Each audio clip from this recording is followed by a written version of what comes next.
if we look at the 20th century and we look at the death chart of the 20th century, I think everybody would say, oh yeah, there must be a spike for World War I. Sure enough, there it is, like 25 million.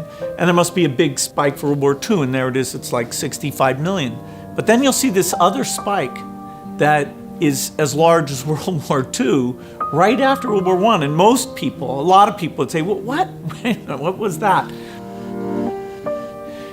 There's two kinds of flus. There's flus that spread between humans very effectively, and there's flus that kill lots of people. And those two properties have only been combined into a widespread flu once in history. Well, that is Spanish flu. We have no idea where it came from. It's called the Spanish flu because the Spanish press was the freest. They were the first to talk openly about it. And so in the annals of epidemic history, that's the big event.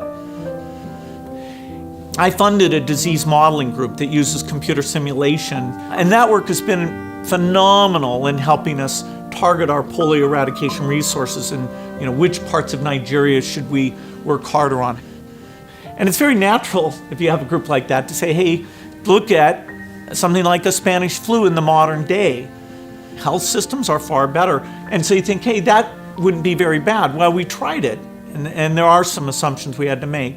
But what we showed is that the force of infection because of modern transport, which compared to 1918 is over 50 times as great. And so if you get something like a flu, and you look at that map of how within days, it's basically in all urban centers of the entire globe, that is very eye-opening. That didn't happen with Spanish flu in the past.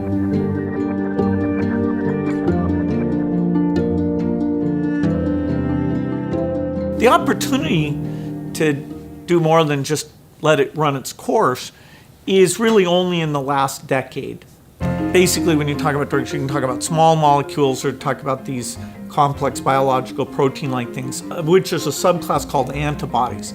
Antibodies are the molecules that the immune system naturally builds to attack disease. Today, the idea that somebody says, oh, here's an antibody, make a lot of it, make it very quickly, that's right on the cutting edge. And the Ebola epidemic showed me that we're not ready for a serious epidemic, an epidemic that would be more infectious and would spread faster than Ebola did. This is the greatest risk of a huge tragedy. This is the most likely thing by far to kill over 10 million excess people in a year. We don't need to invest nearly what we do in military preparedness.